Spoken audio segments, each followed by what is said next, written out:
오늘 여호와의 날과 성도의 삶이라는 제목으로 함께 말씀을 나누겠습니다. 스바냐 여러분 많이 들어보셨나요? 제가 아까 스바냐 구절을 이렇게 언급했을 때 수근수근 되는 소리가 심상치가 않았습니다.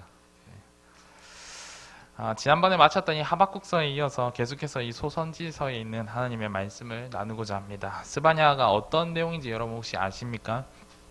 스바냐의 핵심 키워드를 기억하면 됩니다. 스바냐의 핵심 키워드는 여호와의 날입니다. 여호와의 날. 물론 이 여호와의 날이라는 이 주제가 스바냐에만 있는 것은 아닙니다. 많은 다른 선지자들도 이 여호와의 날에 대해서 선포했습니다. 여러분, 여호와의 날이 무엇인지 혹시 아십니까? 여호와의 날. 그날은 어떤 날일까요? 여호와의 날은 하나님께서 악인들을 심판하시고 의인들을 구원하시는 그날입니다. 여호와의 날에 두 가지 큰 일을 우리가 떠올릴 수 있겠는데 하나는 심판이고 하나는 구원, 이렇게 기억하시면 될 것 같습니다. 스바냐의 핵심 키워드가 여호와의 날입니다. 그리고 다른 선지자들도 이 여호와의 날에 대해서 여러 번 언급합니다. 예를 들어 요엘이나 아모스 같은 경우에도 똑같이 여호와의 날에 대해서 선포합니다. 그렇다고 이 모든 사람들의 메시지가 다 똑같은 것은 아닙니다. 메시지는 어떻게 보면 비슷할지도 모르겠습니다. 여호와의 날이 임할 것이니까 어떤 날입니까? 심판하는 날이고 구원하신 날입니다. 그러니까 이스라엘 백성들이 똑바로 살아야 됩니다. 메시지는 비슷할지언정 그런데 그 각 선지자들이 처한 환경이 다르다라는 점을 우리가 기억해야 될 필요가 있겠습니다. 다시 말해서 요엘이 살았던 그 시대에 여호와의 날을 선포했습니다. 그리고 아모스도 마찬가지입니다. 물론 이 각 선지자들이 살았던 그 역사적인 상황을 우리가 추적하기가 쉽지는 않습니다. 그러나 이 각 선지자들이 활동했던 그 특별한 배경을 우리가 생각한다면 이 여호와의 날에 대한 이 메시지, 거기에 담겨 있는 그 풍성한 의미들을 우리가 발견하게 될 것입니다. 스바냐는 비교적 그가 활동했던 시대가 아주 분명하고 그가 어떤 상황에서 이 메시지를 선포했는지 아주 분명하게 우리가 볼 수가 있습니다. 시대적 배경에 대해서는 우리가 1절에서 상세하게 볼 수가 있겠습니다. 1절을 보십시오. 1절은 선지자 스바냐가 유다왕 요시야 시대에 살고 있다라는 그 인물을 소개하고 있습니다. 여러분, 요시야가 누구일까요? 이것도 처음 듣는 이름은 아니겠죠? 요시야. 네, 타락한 유다를 다스릴 때 유다가 타락했는데 우상을 파괴하고 이교의 예배들을 다 없애버리고 성전을 수리하다가 하나님의 율법책을 발견하고 이스라엘을 대대적으로 종교개혁시켰던 아주 위대한 왕입니다. 그러니까 유다의 왕들 가운데 다윗의 길을 걸어갔던 의로운 왕들이 있고 반대로 패역한 길을 걸어가는 왕들이 있는데 요시야는 의로운 왕에 속합니다. 그런데 이 스바냐가 이렇게 의로운 왕이 통치하던 그 시대에서 여호와의 날을 선포했다라고 한번 생각해 보십시오. 그렇게 생각해서는 물론 안 되겠습니다. 예를 들어서 유다가 지금 우상들을 다 파괴하고 이교의 예배들을 다 없애고 다들 이제 각성해서 이렇게 하나님 앞에서 우리가 올바로 살자 그러고 있는데 지금 스바냐가 난데없이 나타나서 너희 똑바로 살아야 돼 이렇게 할 리가 없기 때문입니다. 이 하나님의 심판을 선포한다는 게 정황상 맞지가 않습니다. 선지자 스바냐는 요시야 왕이 너무나도 어렸을 때 나라를 제대로 다스리지 못했을 그때에 활동했던 선지자입니다. 요시야가 몇 살 때 왕이 되신지 혹시 아십니까? 8살 때 왕이 됩니다. 8살 때. 그리고 16살이 되어서야 비로소 다윗의 하나님을 찾습니다. 그리고 의로운 정치를 펼치기 시작합니다. 그러니까 8세부터 16세까지 이때는 요시야가 비록 유다의 왕이기는 하지만은 사회적인 분위기는 요시야의 통치 아래에 있는 게 아니라 그 이전 왕의 영향 아래에 있었습니다. 그러니까 요시야 왕 시대에 활동했던 선지자이지만은 그 시대적 배경은 요시야 이전의 왕의 영향을 우리가 살펴봐야 되겠습니다. 요시야 왕의 이전에는 또 어떤 왕들이 있었을까요? 요시야 왕 바로 앞에 요시야의 아버지는 아몬입니다. 그리고 그 위가 므낫세입니다. 그리고 그 위가 히스기야입니다. 히스기야는 또 우리가 잘 아는 대로 또 한 번 이 이스라엘의 종교개혁을 일으켰던 그런 왕입니다. 그런데 중요한 것은 이 므낫세와 아몬입니다. 므낫세와 아몬은 정말 악하기로 유명한 그런 왕입니다. 여러분, 므낫세, 아몬 들어보셨습니까? 특히 므낫세는 우상을 아주 적극적으로 섬기는 그런 왕입니다. 우상을 위한 산당을 짓고 그 다음에 제단을 쌓고 바알과 아세라를 섬겼습니다. 그리고 하늘의 1월 성신을 섬겼습니다. 그뿐만 아닙니다. 이 이방인들의 풍습에 따라서 자기 아들을 불 가운데로 지나가게 했던 왕이 므낫세입니다. 이 불 가운데로 지나가게 했다는 말이 뭘까요? 불에 태워서 자기 아들을 불에 태워서 이 신에게 제물로 바친 겁니다. 그런 일들도 하고 그 다음에 무당들을 하나님보다 무당들을 더 신뢰했습니다.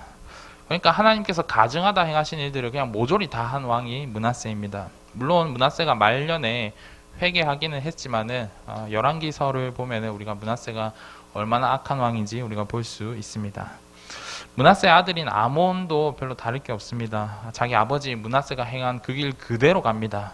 그러고 있으니까 아몬이 그렇게 나라를 다스리니까 참다 못해서 밑에 신하들이 반역을 일으킵니다. 그래서 아몬은 2년 만에 암살당합니다. 폐위되고, 그리고 나서 국민들이 아몬이 죽었으니까 그 아들 요시아를 왕으로 세운 겁니다. 그때가 요시아 8살 때입니다. 요시아가 다윗의 길로 행하는 왕으로 그런 정체성을 찾은 게 16살이라고 했습니다. 그러니까 요시아가 또 우상을 파괴하고 이교 예배를 제거한 것은 또 그 이후인 20살 때의 일입니다. 그러니까 그 이전까지는 유다는 비록 이 요시아의 통치 아래 있지만은 이 유다의 전반적인 상태는 우상 숭배가 아주 많았던 그런 상태입니다. 므낫세와 또 아몬에 따라서 우상 숭배를 한 그런 타락한 상태입니다. 그런 상황에서 활동했던 선지자가 바로 이 스바냐입니다. 요시아 시대에 활동했다고 해서 좋은 시대에 살았구나가 아니라 므낫세와 아몬의 영향이 있던 그 시대에 살았습니다. 정말 우상 숭배가 만연하고 이스라엘의 타락이 이처럼 심한 타락이 없었던 정말 그런 시대였습니다.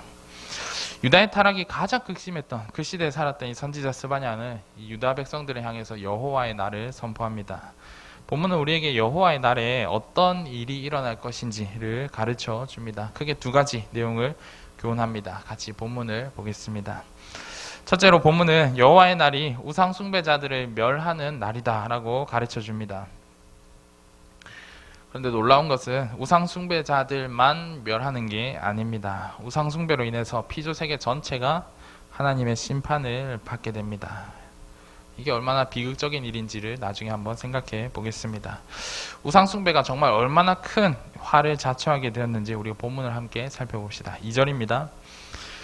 2절에 하나님께서 땅의 모든 것을 진멸하리라 라고 말씀하셨습니다. 이 말씀은 말 그대로 사람뿐만 아니라 땅에 있는 생명이 있는 모든 것들을 다 멸한다. 사람뿐만 아니라 동물이든 뭐든지 간에 다 멸하겠다라는 말씀입니다. 마치 노아의 홍수를 떠올리게 하는 말씀입니다. 이 일에 있어서 3절에서는 굉장히 인상적인 내용을 말씀하고 계십니다. 3절에서 우리가 눈여겨볼 게 있습니다. 하나님께서 진멸하시는 그 대상을 소개하는데 그 순서를 한번 여러분 잘 보십시오. 사람, 짐승, 그 다음에 공중의 새, 그 다음 바다의 물고기의 순서입니다. 여러분 발견하셨습니까?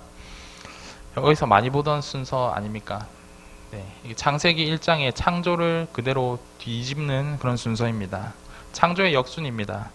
하나님께서 세상을 창조하셨을 때 넷째 날에 바다에 고기를 만드시고 다섯째 날에 공중의 새, 그 다음 여섯째 날에 땅에 기는 것과 제일 마지막으로 사람을 창조하셨습니다. 그 순서를 완전히 뒤집어서 사람, 짐승, 공중의 새, 그 다음 바다의 물고기 이렇게 창조의 역순으로 하나님께서 진멸하십니다.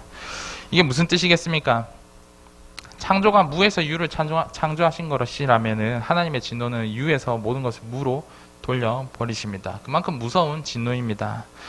하나님은 거치게 하는 것과 또 악한 자들도 멸하십니다. 여기서 거치게 하는 것이라는 것은 말 그대로 장애물을 가리키는데 이스라엘이 넘어지도록 만드는 그런 우상을 가리킵니다. 악한 자들만 진멸하는 게 아닙니다. 악한 자들이 섬기는 그 우상도 하나님께서 모조리 다 진멸하십니다. 여기서 하나님께서 왜 땅의 모든 것을 진멸하려고 하시는지 우리가 그 이유를 알 수 있습니다. 그 이유가 무엇입니까? 우상숭배입니다. 자연은 왜 하나님께서 다 멸하실까요?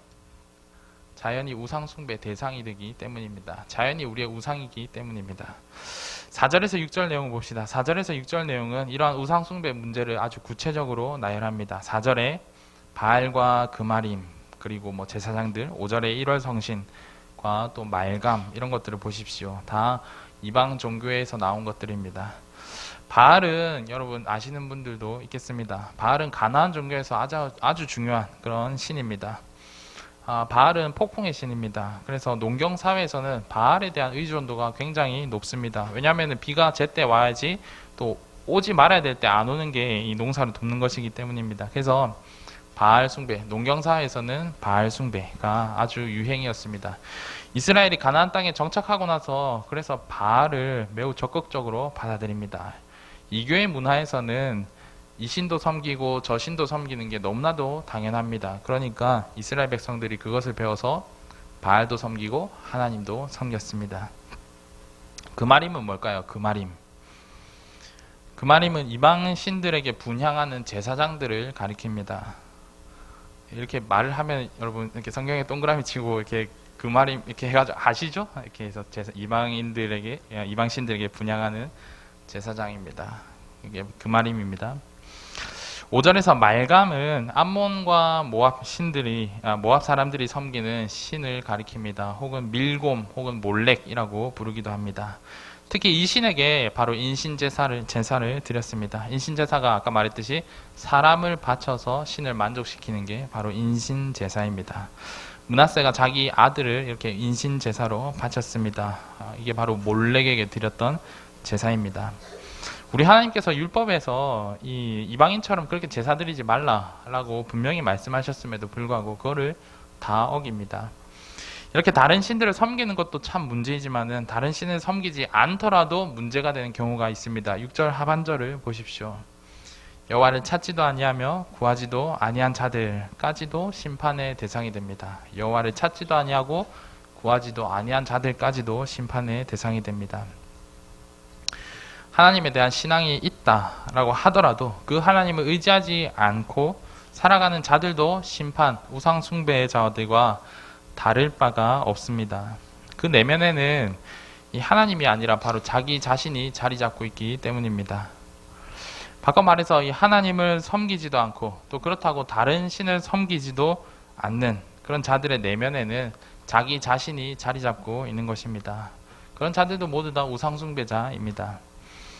이 모든 우상 숭배자들을 향한 하나님의 심판을 여러분 보십시오. 4절로 돌아와서 여호와 하나님은 유다와 예루살렘의 모든 주민들 위에 손을 펴서 우상들을 멸절하겠다라고 하십니다. 여러분 이 표현은 뭘까요?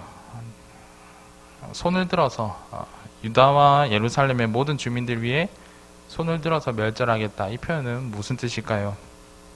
이 표현은 정말 나쁜 의미로 정말 기가 막힌 표현입니다. 여호와 하나님께서 손을 편다라는 게 이게 어떤 뜻이냐면은 하나님께서 원수들을 진멸하실 때 원수들에게 재앙을 내리실 때 하는 제스처입니다. 그런데 예를 들어서 이스라엘이 애굽을 멸하실 때 애굽에게 재앙을 내리실 때 하나님이 하나님의 손을 펴서 그렇게 애굽에게 재앙을 내리십니다. 마찬가지로 모세가 애굽에게 하나님의 재앙을 선포할 때도 하나님께서 모세에게 손을 들어서 애굽을 향해서 저주하게 하십니다. 이처럼 하나님께서는 하나님의 대적자들에게 재앙을 내리실 때, 그들을 진멸하실 때 손을 펼치십니다. 그런데 오늘 하나님의 손이 어디로 가 있는지 여러분 보이십니까? 이방의 대적들이 아니라 유다와 예루살렘을 향해서 손을 펴십니다. 원수들을 향한 이 진노를 자기 백성에게 쏟으십니다. 바꿔 말해서 하나님의 백성이 이스라엘 이 백성이 하나님을 대적하는 원수가 되어버린 것입니다. 전에는 하나님의 백성이었습니다. 그런데 이제는 우상을 섬기는 하나님의 대적이 되어버렸습니다. 그런 이스라엘 백성에게 하나님께서는 재앙을 내리십니다. 사랑하는 성도 여러분, 오늘날 우리들도 크게 다를 바가 없는 것 같습니다. 하나님을 믿는다 하면서 우상을 섬기는 그런 그리스도인들 더 말할 것도 없습니다. 참 많이 있는 것 같습니다.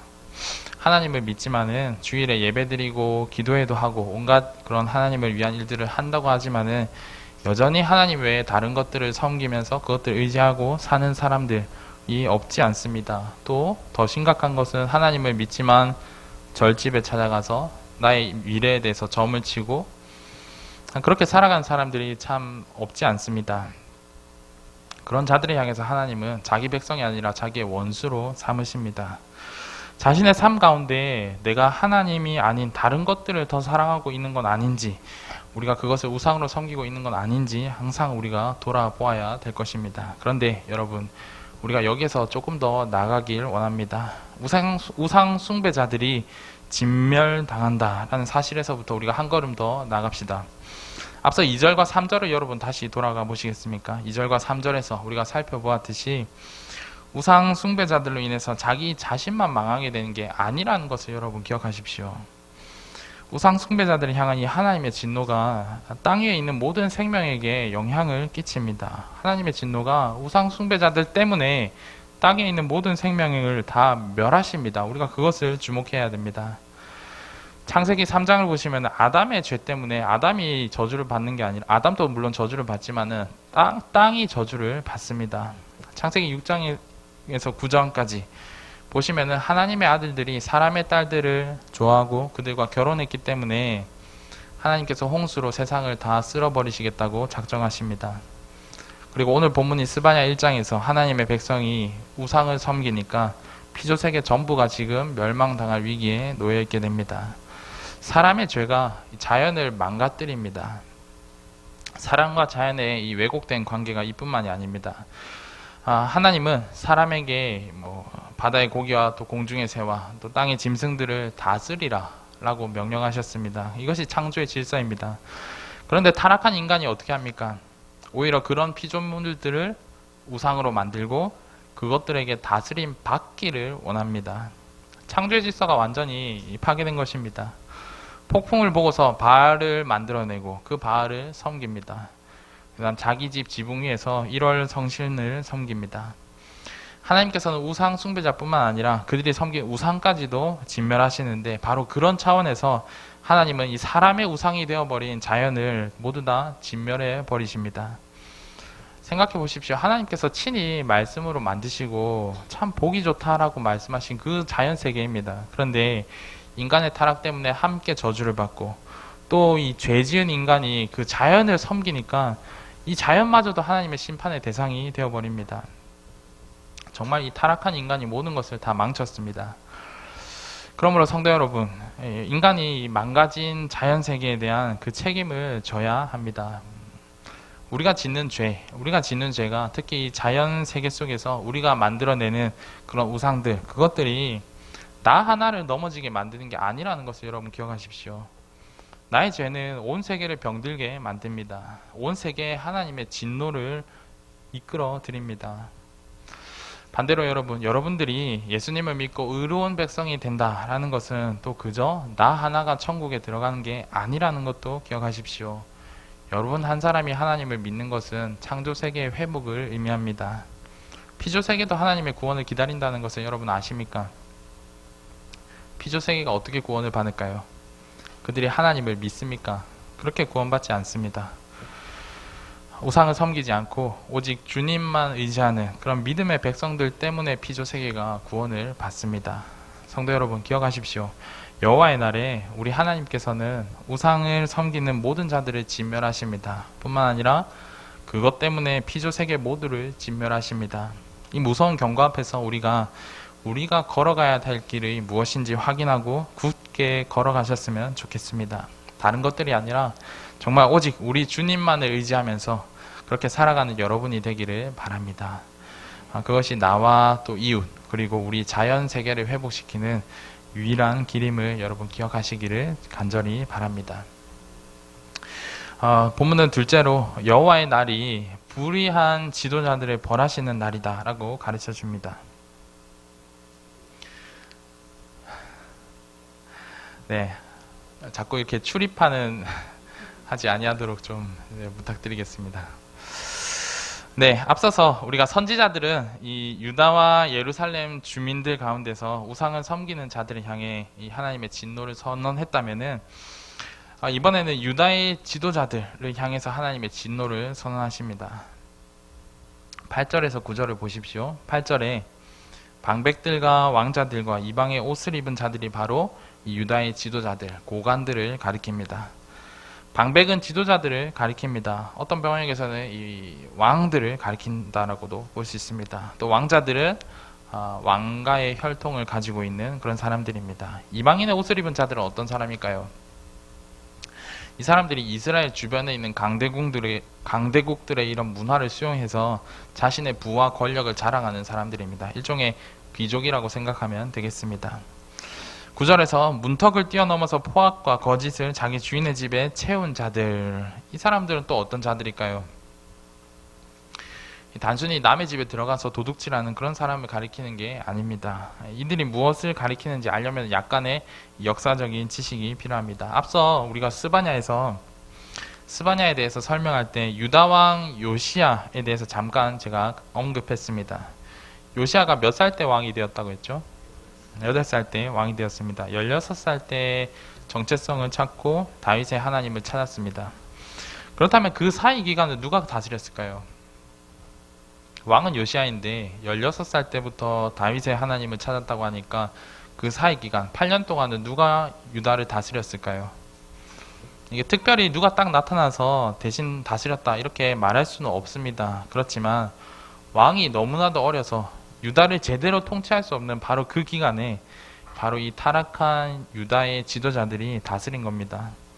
그들은 요시야 왕이 너무 어려서 왕으로서의 이런 그 리더십을 확보하지 못한 그런 상태에서 권력을 사용해서 유다와 예루살렘의 폭력을 휘두릅니다. 그리고 불을 축적합니다. 9절에서 자기 주인의 집, 이게 바로 왕궁을 가리킵니다. 유다의 지도자들이 문턱을 넘어서 왕궁에서 자기의 이 포악과 거짓으로 채웠습니다. 이런 사악한 자들을 향해서 하나님께서 이 선지자를 통해서 저주를 선포하십니다. 하나님께서 이렇게 유다의 지도자들을 벌하시는 그 날이 여러분 언제일까요? 물론 여호와의 날입니다. 그런데 7절과 8절을 보십시오. 여호와의 날을 매우 특별하게 부릅니다.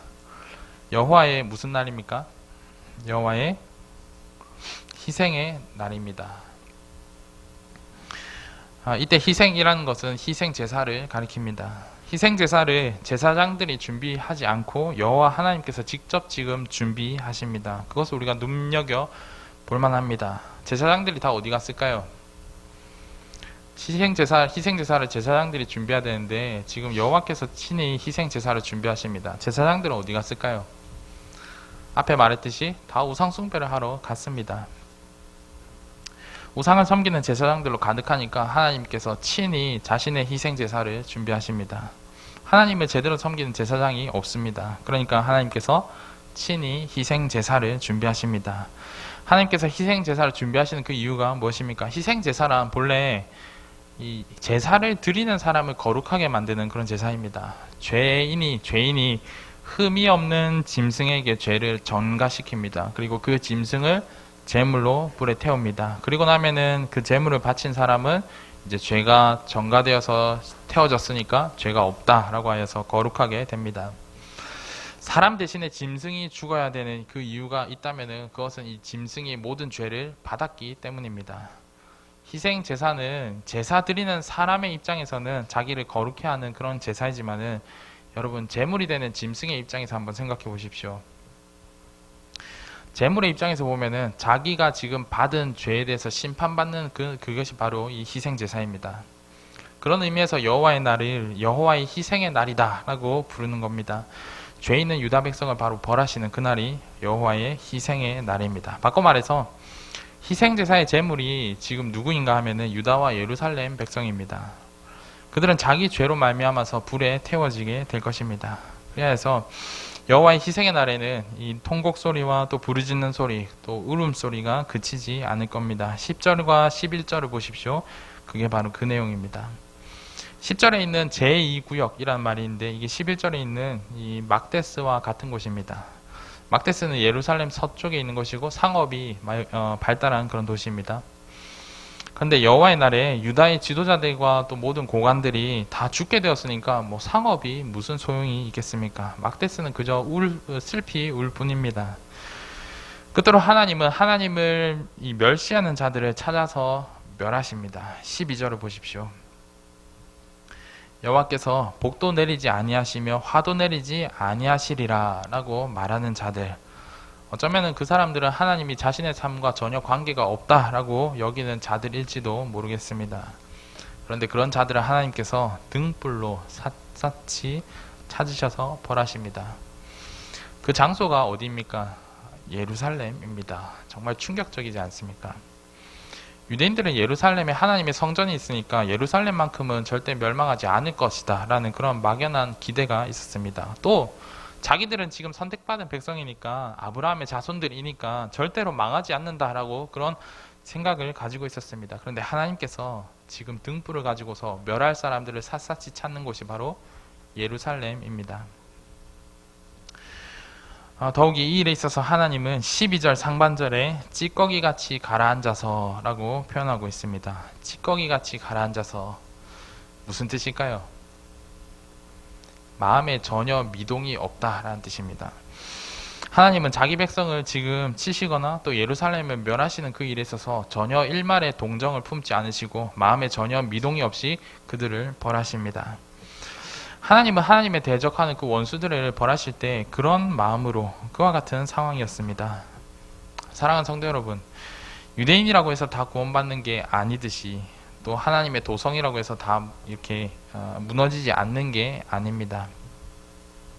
죄악으로 가득하다면은 하나님의 도성인 예루살렘도 소돔과 고모라처럼 무너집니다. 하나님의 백성이라고 자처하는 사람들도 멸망당할 수가 있습니다. 물론 이때 멸망받는 사람들 자기는 하나님의 백성이다라고 생각하겠지만은 애초부터 하나님의 백성이 아닐 것입니다. 그저 자기가 하나님의 백성인 줄로 착각했을 뿐입니다. 오늘날 우리는 어떨까요? 교회 다닌다고 해서 우리가 심판의 대상에서 제외되는 게 아니라는 사실을 여러분 기억하십시오. 여호와의 날에 교회도 하나님의 심판을 피해갈 수가 없습니다. 여러분이 받은 그 구원을 의심하십시오. 이런 뜻은 또 아닙니다. 구원받았다고 생각하지만은 여전히 우상을 섬기면서 불의를 일삼는 그 사람들은 하나님께서 유다 백성들을 멸절하시기로 작정하신 이 말씀을 기억해야 될 것입니다. 구원받은 사람은 구원받은 사람의 그 합당한 삶을 삽니다. 그러나 구원받았다라고 생각하면서 그렇게 말하면서 구원에 합당한 삶을 살지 않는 사람들은 어쩌면은 그 사람들은 교회 안에 있는 하나님의 대적자인지도 모르겠습니다. 여러분, 더욱이 우리는 지도자들의 이 책임 있는 의식에 대해서도 우리가 생각해 봐야 되겠습니다. 지도자들은 자기가 가진 이 권세로 온갖 포악과 거짓을 행하지 않도록 주의해야 되겠습니다. 권력이 클수록 타락하기가 참 쉽습니다. 그렇다고 여러분 지도자가 아니라고 해서 이 말씀에서 예외가 되는 것은 또 아닙니다. 이 말씀에서 면제가 된다라고 생각하지 마십시오. 우리는 어떠한 자리에 있든지 간에 하나님의 공의로운 판단을 받는다라는 사실을 기억해야 되겠습니다. 오직 하나님 앞에서 의롭고 진실한 삶을 살아가는 그런 여러분이 되기를 간절히 바랍니다. 오늘 말씀을 맺겠습니다. 오늘 여호와의 날이 어떤 날인가 두 가지로 우리가 함께 살펴봤습니다. 그날은 우상 숭배자들을 멸망하는 날이고 또 타락한 건세자들을 멸망하는 그런 날입니다. 이 말씀 앞에서 우리는 이 하나님 나라의 백성으로서 합당하게 살아야 된다라는 것을 우리가 다시 한 번 더 결단하게 됩니다. 이스라엘은 정말 이스라엘답게 살아야 됩니다. 우리가 여호와의 날을 기억하면서 그리스도인으로서 그리스도인답게 살기를 주님의 이름으로 간절히 바랍니다. 이 시간 우리 다 같이 기도합시다.